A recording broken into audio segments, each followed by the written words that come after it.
Hey everyone, welcome to Political Fight Club. I'm Robert Durden. We're going to continue with On Guerrilla Warfare by Mao.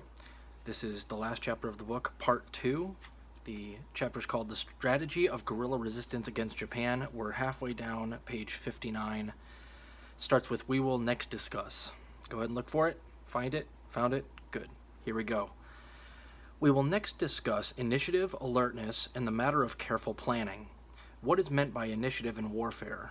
In all battles and wars, a struggle to gain and retain the initiative goes on between the opposing sides, for it is the side that holds the initiative that has liberty of action. When an army loses the initiative, it loses its liberty, its role becomes passive, it faces the danger of defeat and destruction. It is more difficult to obtain the initiative when defending on interior lines than it is while attacking on exterior lines. This is what Japan is doing. There are, however, several weak points as far as Japan is concerned. One of these is lack of sufficient manpower for the task. Another is her cruelty to the inhabitants of conquered areas. A third is the underestimation of Chinese strength, which has resulted in the differences between military cliques, which, in turn, have been productive of many mistakes in the direction of her military forces.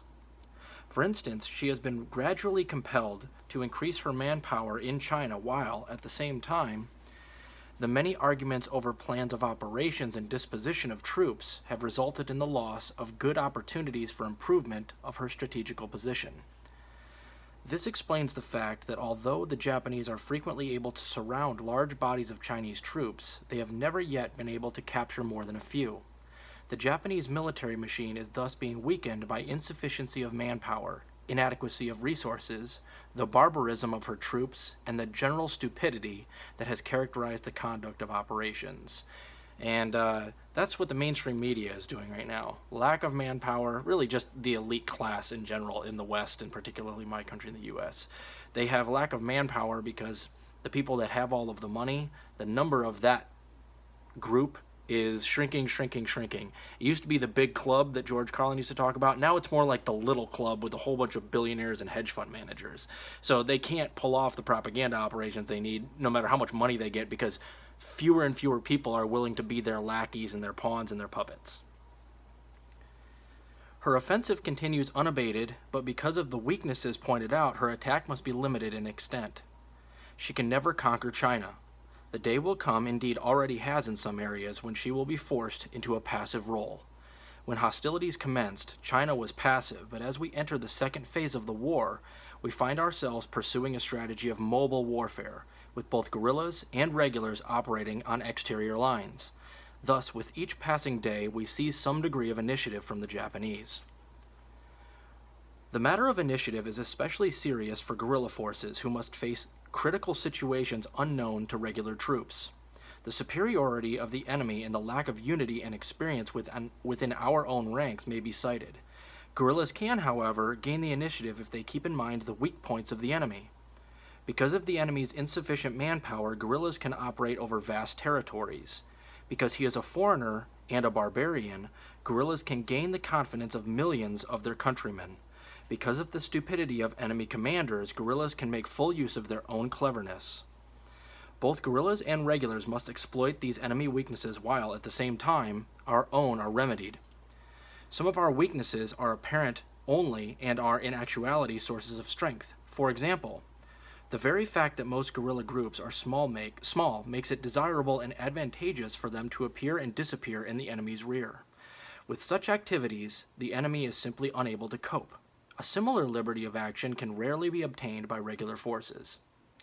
When the enemy attacks the guerrillas with more than one column, it is difficult for the latter to retain the initiative. Any error, no matter how slight, in the estimation of the situation is likely to result in forcing the guerrillas into a passive role. They will find themselves unable to beat off the attacks of the enemy. It is apparent that we can gain and retain the initiative only by a correct estimation of a situation and a proper arrangement of all military and political factors. A too pessimistic estimate will operate to force us into a passive position, with consequent loss of initiative. An overly optimistic estimate, with its rash ordering of factors, will produce the same result. No military leader is endowed by heaven with an ability to seize the initiative. It is the intelligent leader who does so after a careful study and estimate of the situation and arrangement of the military and political factors involved. When a guerrilla unit, through either a poor estimate on the part of its leader or pressure from the enemy, is forced into a passive position, its first duty is to extricate itself. No method can be prescribed for this, as the method to be employed will, in every case, depend on the situation. One can, if necessary, run away. But there are times when the situation seems hopeless and in reality is not so at all. It is at such times that the good leader recognizes and seizes the moment when he can regain the lost initiative. Let us revert to alertness. To conduct one's troops with alertness is an essential of guerrilla command. Leaders must realize that to operate alertly is the most important factor in gaining the initiative and vital in its effect of the relative situation that exists between our forces and those of the enemy. Guerrilla commanders adjust their operations to the enemy situation, to the terrain, and to prevailing local conditions. Leaders must be alert to sense changes in these factors and make necessary modifications in troop dispositions to accord with them. The leader must be like a fisherman who, with his nets, is able to cast them and to pull them out in awareness of the depth of the water, the strength of the current, or the presence of any obstructions that may foul them. As the fisherman controls his nets through the lead ropes, so the guerrilla leader maintains his contact with control over his units. As the fisherman must change his position, so must the guerrilla commander. Dispersion, concentration, constant change of position. It is in these ways that guerrillas employ their strength. In general, guerrilla units disperse to operate, firstly, when the enemy is in overextended defense and sufficient force cannot be concentrated against him, guerrillas must disperse, harass him, and then demoralize him. Second, when encircled by the enemy, guerrillas disperse to withdraw. Third, when the nature of the ground limits action, guerrillas must disperse.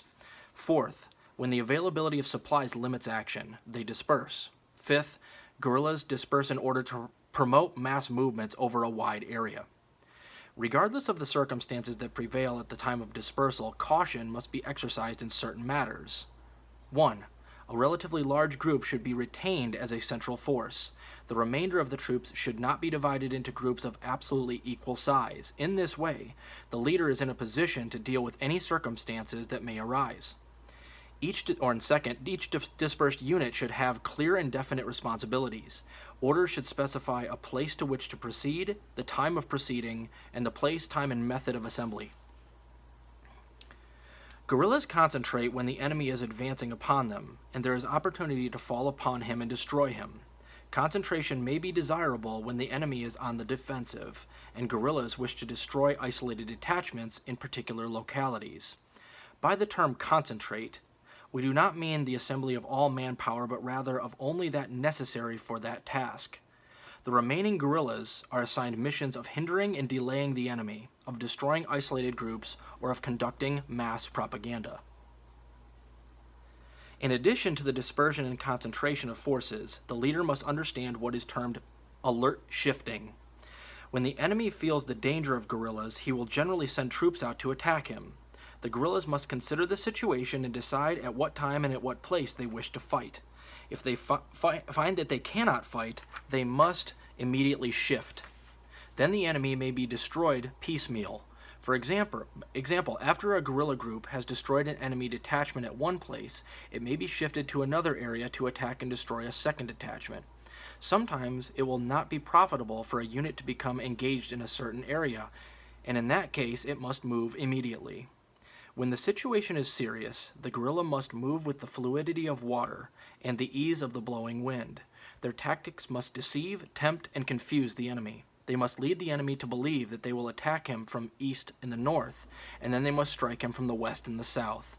They must strike, then rapidly disperse. They must move at night. So we're going to continue on page 64 and finish up this chapter in the next episode. We've got about 10 pages left. Keep fighting that good fight out there, guys. I'll talk to you later.